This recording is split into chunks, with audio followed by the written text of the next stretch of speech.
welcome back to my channel. So today I've got a fun video for you. My friend Danny from Style by Danny, you guys have heard me talk about her like a million times. She's amazing. She's so gorgeous. She looks like a Barbie doll. It's like crazy. She's so pretty.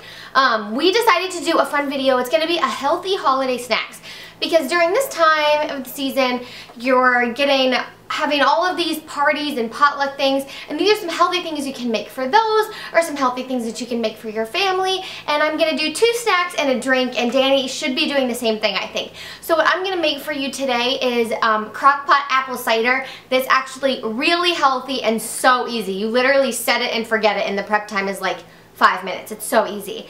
The next thing that I'm going to be making for you is cinnamon apple chips, and those also, again, really easy. Really easy. You won't even believe it. And then the last thing that I'm going to be making for you is, I don't really have like a name for this, but it's dark chocolate almond coconut clusters.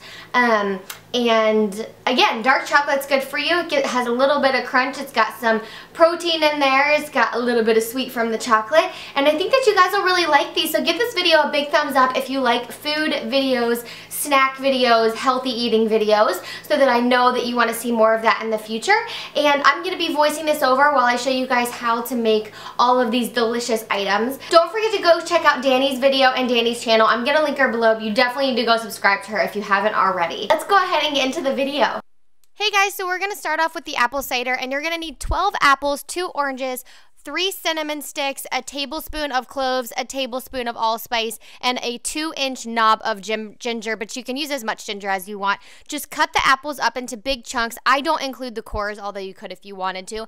And then slice up the 2 oranges and put those in there. And then 3 cinnamon sticks, again, the tablespoon of allspice, the tablespoon of cloves, and the knob of ginger, which works really well if you peel it with a spoon first. And so you're just going to throw all of that in a crock pot. This is actually like one of the easiest recipes in the entire world.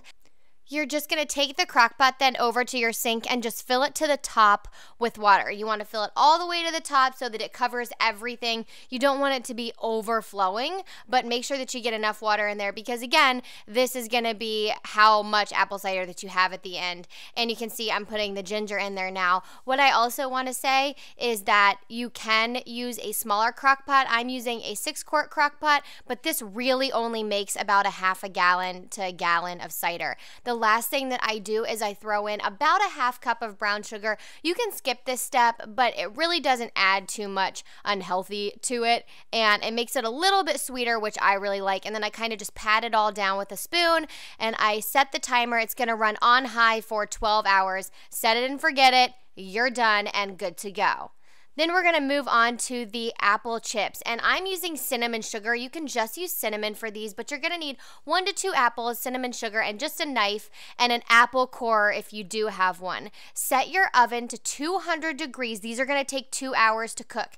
Now, I am struggling with this to core the apple with a knife because, honest to God, Walmart did not have an apple core. So if you have an apple core, use that, but I'm just doing it with this knife, which takes a lot longer and is a whole lot more annoying. So you have to push it out with your thumb, and then I'm just slicing these thin. You don't want to slice them too thick because then they're going to be a little bit chewier, and if you like them on the chewier side, you can slice them thicker, but if you don't, if you want them to be a little bit crispier, you want to slice them on the thinner side. So I'm just cutting these up here. And I'm just going to show you guys using 1 apple. Again, I'm leaving town tomorrow, so these are going to be a perfect snack for me today, but I didn't want to use my other apple. And I'm just laying them out on a baking sheet. You don't need to grease it or anything like that. And then I'm just going to take the cinnamon sugar and sprinkle a little bit on each apple, and then put them right in the oven, and they're going to bake for 2 hours. And again, they really do need the full 2 hours. And the sugar won't burn or anything like that. These turn out really great, as you'll see. And then we're going to move on to the chocolate almond coconut clusters. You're going to need parchment paper, Baker's meltable chocolate, coconut. I use Craisins, the pomegranate flavor, and some coconut. Unsweet or sweetened is good.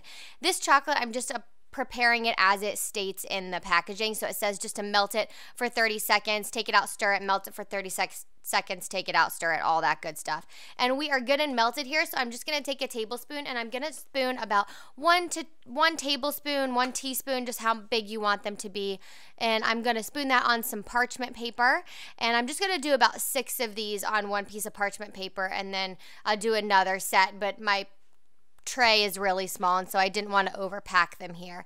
So just spoon that out, and then I'm going to take a handful of almonds, and I'm going to place about 3 almonds on each one. You could do like 3 to 6 almonds depending on how big your chocolate dollops are. It just was what I wanted to do here. And then the next thing I'm going to do is be applying the craisins to the little clusters. And again, it's just totally how you want to make these. If you want more craisins, less craisins, whatever you want to do, you could do anything in there. You could make it pomegranate craisins, you can make it you could actually do coconut inside the cluster, but what I'm going to do is put the craisins on it, and then I'm going to do another dollop of chocolate, just a tiny, tiny little bit, because if you put too much on it, it tastes a little bit too chocolatey and overwhelming. And then on the top of all of them, I'm going to sprinkle some coconut, just to make it a little bit sweeter. And I have to say, I am a massive sucker for coconut. I love coconut, and I don't know why. It doesn't really remind me of the holidays, but it looks like snow. The flavors don't remind me of the holidays, but it looks like snow, and so that is why I did it this way. And this is the finished product. Thank you guys so much for watching this video. Go check out Dani's video and subscribe to her channel. She's amazing, and I hope that you have an amazing day. I will see you guys next time. Bye.